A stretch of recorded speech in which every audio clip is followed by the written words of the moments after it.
ಜೈ ಶ್ರೀರಾಮ್. ಎಲ್ಲರಿಗೂ ನಮಸ್ಕಾರ. ಸಣ್ಣ ಕಥೆ, ಒಳ್ಳೆಯ ಸಂದೇಶ. ಸ್ವಾಮಿ ವಿವೇಕಾನಂದರು ಹೇಳ್ತಿದ್ರು ಯಾವಾಗಿ, ನಿಮ್ಮ ಸಬ್ ಕಾನ್ಷಿಯಸ್ ಒಳಮನಸ್ಸು ಅದು ಏನಂತದ, ಅದು ಪ್ರಾಮಾಣಿಕವಾಗಿ ಹೇಳ್ತದೆ. ಅದನ್ನ ಮಾತನ್ನ ಕೇಳ್ರಿ.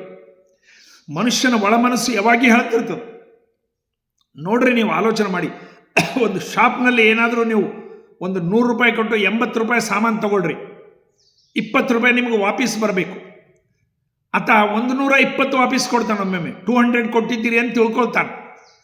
ನೀವು 100 ಕೊಟ್ಟಿರ್ತೀರಿ, ಆತ 200 ಅನ್ಕೊಂಡು ಪಾಪ 120 ವಾಪಸ್ ಕೊಡ್ತಾನೆ. ಅವಾಗ ನಿಮ್ಮ ಒಳಮನಸ್ಸಿಗೆ ದ್ವಂದ್ವ. ಒಳಮನಸ್ಸು ಏನು ಹೇಳ್ತಾನೆ, ಅವ ಬದ್ಮಾಷಿದ್ದಾನೆ, ಇಟ್ಕೋ, ಏನಾಗೋದಿಲ್ಲ, ಇರಲಿ, ಅವ ಮರ್ತು ಕೊಟ್ಟಾನ, ಎಷ್ಟು ಮಂದಿ ಮುಣಿಸಾನೋ ಏನೋ ಅಂತೇಳಿ. ಇನ್ನೂ ಒಂದು ಹೇಳ್ತಿರ್ತದೆ ಸಬ್ ಕಾನ್ಷಿಯಸ್. ನಿಮ್ಮ ಮನಸ್ಸು ಆ ರೀತಿ ಹೇಳಿದ್ರೆ ಸಬ್ ಕಾನ್ಷಿಯಸ್ ಇಲ್ಲ, ಇದು ಪ್ರಾಮಾಣಿಕ ಕೆಲಸ ಅಲ್ಲ, ಪಾಪ ಅವನಿಗೆ ಕೊಟ್ಬಿಡು, ಅವ್ನ ರೊಕ್ಕ ಅವನಿಗೆ ಕೊಡು, ಅವನ ಕರ್ಮ ಅವನ ಸುತ್ತ ಏನಾಗಲಿ, ನೀನು ಮಾತ್ರ 100 ರೂಪಾಯಿ ತಗೋಬೇಡ, ಇದು ತಪ್ಪು, ಅನ್ಯಾಯ, ವಾಪಸ್ ಕೊಡು ಅಂತ ಒಳಮನಸ್ಸು ಹೇಳ್ತಿರ್ತದೆ. ಸಬ್ ಕಾನ್ಷಿಯಸ್ ಅಂತಾರೆ ಇದಕ್ಕೆ. ಅದನ್ನು ಯಾವಾಗ ನಾವು ನಂಬುತ್ತಾ ಇರ್ರಿ, ಅದನ್ನು ಮಾತುಗಳನ್ನು ಕೇಳ್ತಾ ಇರ್ರಿ ಅಂತ ಹೇಳಿ. ಇದು ನಮಗೆ ಕಲಿಬೇಕಾದಂಥ ಪಾಠ. ಜಪಾನ್ದಲ್ಲಿ ಹಿರೋಶಿಮಾ ನಾಗಾಸಾಕಿ ಮೇಲೆ ಬಾಂಬ್ ಹಾಕಿದಾಗ ಲಕ್ಷ ಜನರು ಸತ್ತೋದು. ಇವತ್ತು ಅಲ್ಲೊಂದು ಶ್ರಮ ಪರಿಶ್ರಮದಿಂದ ಅಲ್ಲೊಂದು ವನ ಮಾಡಿದ್ದಾರೆ, ಶಾಂತಿವನ ಅಂಥೇಳಿ.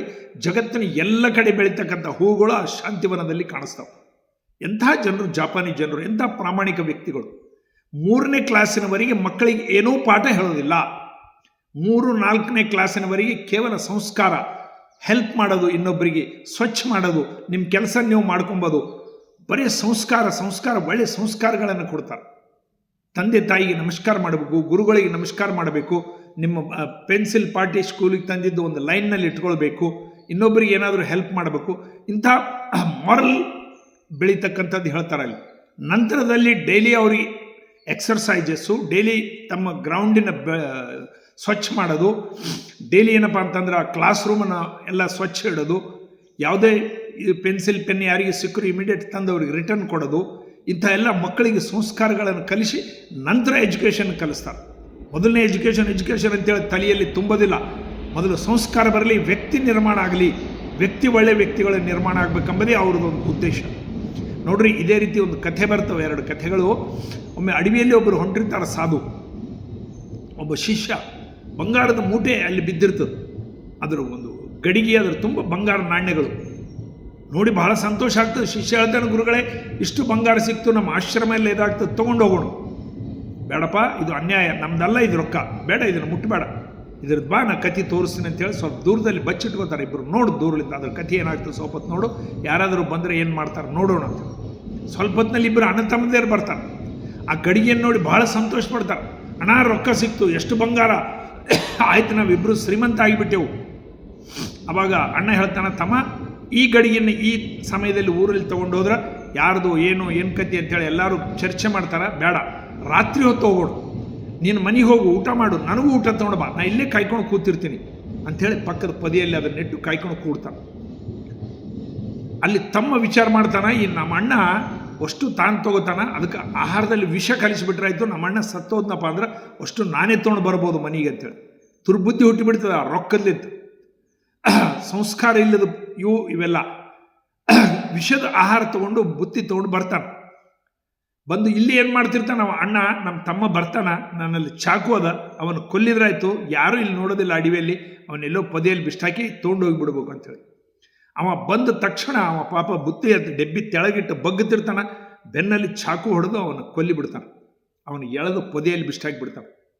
ಸತ್ತ ತಮ್ಮ ಚೊಲೋ ಆಯ್ತೇನು, ಹೊಟ್ಟೆ ತುಂಬ ಊಟ ಮಾಡೋಣ, ಗಡಿಗೆ ಹೊತ್ಕೊಂಡು ಮನೆಗೆ ಹೋಗೋಣ ಅಂತ ಹೇಳ್ತಾನೆ. ಆ ಊಟ ಮಾಡ್ತಾನೆ, ಅದರಲ್ಲಿ ವಿಷ ಇರ್ತದೆ. 15 ನಿಮಿಷದಲ್ಲಿ ಅವನು ಸತ್ತು ಹೋಗ್ತಾನೆ. ಅವಾಗ ಗುರುಗಳು ಹೇಳ್ತಾರೆ, ನೋಡು ಯಾವ ರೀತಿ ಆಯಿತು. ಇಬ್ಬರು ಅಣ್ಣ ತಮ್ಮರು ರೊಕ್ಕದ ಸಲುವಾಗಿ, ಇದು ಹಣ ಭಾಳ ಡೇಂಜರ್, ಅದಕ್ಕೆ ನನಗೆ ಬೇಡ ಅಂತ ಹೇಳಿದ್ದೆ, ಇರಲಿ ನೋಡಿ, ಇಬ್ಬರು ಅಣ್ಣ ತಮ್ಮರು ಯಾರೂ ಸೇರಲಿಲ್ಲ, ಅದು ಹಾಗೆ ಉಳಿದು ಬಿಟ್ಟಿದ್ದ ದ್ರವ್ಯ, ಅದಕ್ಕೆ ನಾನು ಬೇಡ ಅಂತ ಹೇಳಿದ್ದೆ ಅಂತೇಳಿ. ಇದು ನೋಯ್ಡಾದಲ್ಲಿ ಜೀವಂತ ಆದಂಥ ಉದಾಹರಣೆ. ಒಂದು ಕಥೆ ಕೂಡ ಬರ್ತದೆ. ದಿಲ್ಲಿ ಹತ್ತಿರ ನೋಯ್ಡಾದಲ್ಲಿ 1600 ಎಕರೆ ಜಮೀನು, ಇಬ್ಬರು ಅಣ್ಣದೇರು 800 ಎಕರೆ ಜಮೀನನ್ನು ಹಂಚಿಕೊಳ್ತಾರೆ. ಒಂದು ಭವನ, ಒಳ್ಳೆ ಸುಂದರವಾದಂಥ ಭವನ ಇರ್ತದೆ. ತಮ್ಮ ಕೇಳ್ತಾನೆ, ಅಣ್ಣ, ಆ ಭವನ ನನಗೆ ಬೇಕು. ಅಣ್ಣ ಅಂತಾನೆ, ಇಲ್ಲ ಅದು ಕೊಡೋದಿಲ್ಲ. ಇಲ್ಲ ಅಣ್ಣ, ನನಗೆ ಬೇಕು, ನೀನು 10 ಎಕರೆ 20 ಎಕರೆ 50 ಎಕರೆ ಭೂಮಿ ಕಮ್ಮಿ ಕೊಡು, ಆ ಭವನ ಮಾತ್ರ ನನಗೆ ಕೊಡಬೇಕಂತ ಹೇಳ್ತಾನೆ. ಇಲ್ಲ, ನನಗೆ ಅದು ಕೊಡೋದೇ ಇಲ್ಲ ಅಂತ ಹೇಳ್ತಾನೆ. ಇಬ್ಬರು ಸಿಟಿಗೆ ಇರ್ತಾರೆ, ಇಬ್ಬರು ರಿವಾಲ್ವರ್ ತೆಗೆದು ಬಿಡ್ತಾರೆ, ಇಬ್ಬರು ಎಟ್ ಎ ಟೈಮ್ ಒಬ್ರಿಗೊಬ್ಬರು ಶೂಟ್ ಮಾಡ್ತಾರೆ, ಇಬ್ಬರು ಹಣಿಗೆ ಗೋಲಿ ತಾಗಿ ಇಬ್ಬರು ಸತ್ತು ಹೋಗ್ತಾರೆ. 1600 ಎಕರೆ ಭೂಮಿಯಲ್ಲೇ ಉಳಿತದ, ಆ ಭವನಲ್ಲೇ ಉಳಿತದ. ಅನುಭವಿಸ್ತಕ್ಕಂಥ ಇಬ್ಬರು ಅಣ್ಣತಮ್ಮರು ಸತ್ತು ಹೋಗ್ಬಿಡ್ತಾರೆ. ಕುರುಕ್ಷೇತ್ರ ಸಲುವಾಗಿ ಮಹಾಯುದ್ಧಾಗಿ ಅಕ್ಷೋಹಿಣಿ ಸೈನ್ಯ ಸತ್ತು. ಇವತ್ತು ಹರಿಯಾಣದಲ್ಲಿ ಕುರುಕ್ಷೇತ್ರದಲ್ಲಿ ಆ ಜಮೀನು ಹಾಗೆ ಉಳಿದು ಬಿಟ್ಟದು. ಈ ಜಮೀನು ಸಲುವಾಗಿ, ಭೂಮಿ ಸಲುವಾಗಿ, ರೊಕ್ಕ ದ್ರವ್ಯದ ಸಲುವಾಗಿ ಜಗಳ ಆಡಿದವರು ಎಲ್ಲರೂ ಹೋಗಿಬಿಡ್ತಾರೆ. ಆದರೆ ಅದು ಹಾಗೆ ಉಳಿದು ಬಿಡ್ತದೆ.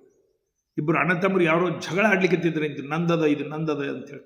ಭೂಮಿ ತಾಯಿಗೆ ಕಳುಣಿದು ಯಾರ್ದದ ಅಂತೇಳಿ ಯಾರೋ ಕೇಳಿದ್ರು. ಅದು ಸಾಧು ಪಾಪ, ಅಮ್ಮ ತಾಯಿ ಹೇಳು ಇದು ಯಾರ್ದು? ಆಕಿ ಭೂಮಿ ತಾಯಿ ಹೇಳಿದಂತ ಇದು ಯಾರ್ದಂತ ನನಗೂ ಗುರ್ತಿಲ್ಲಪ್ಪ, ಇಷ್ಟು ಮಾತ್ರ ನಾನು ಹೇಳಬಲ್ಲೆ. ಇವರಿಬ್ಬರು ನನ್ನ ಮಕ್ಕಳು ಇಬ್ಬರು ನನ್ನ ಬಲ್ಲೇ ಬರ್ತಾರೆ, ಭೂಮಿಯಲ್ಲಿ ಇಟ್ಬಿಡ್ತಾರೆ, ಹುಳಿ ಇಡ್ತಾರೆ, ಇಬ್ಬರು ನನ್ನಲ್ಲಿ ಬರ್ತಾರಂತ ಭೂಮಿ ತಾಯಿ ಹೇಳಿದಂತ. ಅಂದರೆ ಇವೆಲ್ಲ ಕಥಾ ರೂಪದಲ್ಲಿ ಯಾಕೆ ಹೇಳ್ತಾರಪ್ಪ ಅಂದ್ರೆ ನಿಮಗೊಂದು ಒಳ್ಳೆ ವಿಚಾರ ಸಿಗಲಿ, ಮನುಷ್ಯ ಸಂಸ್ಕಾರ ಸಿಗಲಿ ಅಂತೇಳಿ ಈ ರೀತಿ ಕಥೆಗಳನ್ನು ಮಾಡಿರ್ತಾರೆ. ಇವು ಕಥೆ ವಾಸ್ತವವಾಗಿರೋದಿಲ್ಲ. ಈ ರೀತಿ ದುಡ್ಡಿಗೆ ಆಸೆ ಬೀಳಬೇಡ್ರಿ, ಹಣದ ಸಲುವಾಗಿ ಜಗಳ ಆಡಬೇಡ್ರಿ, ರೊಕ್ಕದ ಸಲುವಾಗಿ ಒಬ್ರಿಗೊಬ್ರು ಹೊಡೆದಾಟ ಆಡಬೇಡ್ರಿ, ಒಬ್ಬರು ಯಾರಾದರೂ ದೊಡ್ಡ ಮನಸ್ಸು ಮಾಡ್ರಿ ಎಂಬ ವಿಚಾರ ನಿಮ್ಮಲ್ಲಿ ಬರಲಿ ಅಂತೇಳಿ ಅದನ್ನು ಹೇಳ್ತಾರೆ. ಇದು ನಮ್ಮ ಎಜುಕೇಷನ್ ಸಿಸ್ಟಮ್ದಲ್ಲಿ ಸಣ್ಣ ಹುಡುಗರಿಗೆ ಸಂಸ್ಕಾರದಲ್ಲಿ ಕಲಿಸ್ಬೇಕು. ನಮಗೆ ಎಜುಕೇಷನ್ ಅಂತೇಳಿ ಅದನ್ನೇ ಕಲಿಸ್ತಾ ಇದ್ದೀವಿ ಹೊರತು ಮಕ್ಕಳಿಗೆ ಸಂಸ್ಕಾರ ಸಿಗ್ತಾ ಇಲ್ಲ. ಮಕ್ಕಳಿಗೆ ಒಳ್ಳೆಯ ಸಂಸ್ಕಾರ ಸಿಗಬೇಕು. ಮಕ್ಕಳಿಗೆ ಪ್ರಾಮಾಣಿಕತೆ, ನೈತಿಕತೆ, ಇನ್ನೊಬ್ಬರು ವಸ್ತು ನನಗೆ ಬೇಕಾಗಿಲ್ಲ ಅಂಥೇಳಿ ಪೆನ್ಸಿಲ್ ಕಾಪಿ ವಾಪಸ್ ಕೊಡ್ತಕ್ಕಂಥದ್ದು ಸಣ್ಣತನದಲ್ಲೇ ಬಂತಪ್ಪ ಅಂದ್ರೆ ಅವ ಮುಂದೆ ಮನುಷ್ಯನಾಗಿ ತಯಾರಾಗ್ತಾನ. ಅದಕ್ಕೋಸ್ಕರ ಈ ಎಜುಕೇಷನ್ ಸಿಸ್ಟಮ್ ಕೇವಲ ಎಜುಕೇಷನ್ ಅಂದಗಳಿಗೆ ಕೇವಲ ಒಂದು ವಿಷಯ ಜ್ಞಾನ ಅಲ್ಲ. ಎಜುಕೇಷನ್ ಅಂದರೆ ಮಾನವೀಯತೆ, ಎಜುಕೇಷನ್ ಅಂದರೆ ಮನುಷ್ಯತ್ವ. ಮನುಷ್ಯನಾಗಿ ಬದುಕಲಿಕ್ಕೆ ಏನೇನು ಗುಣಗಳು ಬೇಕೋ ಅದು ಕಲಿಸ್ಬೇಕು. ಅದು ಈ ಸಂಘ ಸಂಸ್ಥೆಗಳು, ಅನೇಕ ಮಠ ಮಂದಿರಗಳು ಮಾಡ್ತಾ ಇವೆ. ಅದು ಮಕ್ಕಳಿದ್ದಾಗೆ ಬಂತಪ್ಪ ಅಂದ್ರೆ ಭಾಳ ಇದಾಗ್ತದೆ. ಇಲ್ಲಾಂದ್ರೆ ವಯಸ್ಸು ಮೀರಿದಾಗ ಅವರಿಗೊಮ್ಮೆ ಮೈಂಡ್ ಸೆಟ್ ಆಗಿಬಿಟ್ಟಿರ್ತದೆ. ಸುಮ್ಮ ಅದೊಂದು ಟೈಮ್ ಪಾಸ್ ಅಂತೇಳಿ ಪುರಾಣಗಳಿಗೆ ಕೇಳ್ತಾರೆ. ಯಾವೆಲ್ಲ ಆಗವಲ್ಲ ಹೋಗಲ್ಲ ಸುಮ್ಮನೆ ಹೇಳ್ತಾರೆ ಕತೆ. ಏನೋ ಹೊತ್ತಗಮಣಿ ನಾನು ಹೆಂಡತಿ ಕಿರಿಕಿರಿ ಅದ ಅಂತೇಳಿ ಇಲ್ಲಿ ಬಂದು ಒಂದು ತಾಸು ಹೊತ್ತು ಕೂಡ್ತೀನಿ ಅಂತೇಳಿ ಪುರಾಣ ಕೇಳಿಕ್ಕೆ ಬಂದವ್ರು ಅಷ್ಟೇ ಇರ್ತದೆ. ಇಲ್ಲಾಂದ್ರೆ ಅವ್ರು ಬತ್ತಿ ಮಾಡಿ ಕೂತಿರ್ತಾರೆ. ಕೆಲವು ಮಂದಿ ಕಿವಿ ಕೇಳಿಸ್ಲಾರ್ದವ್ರು ಕೂತಿರ್ತಾರೆ.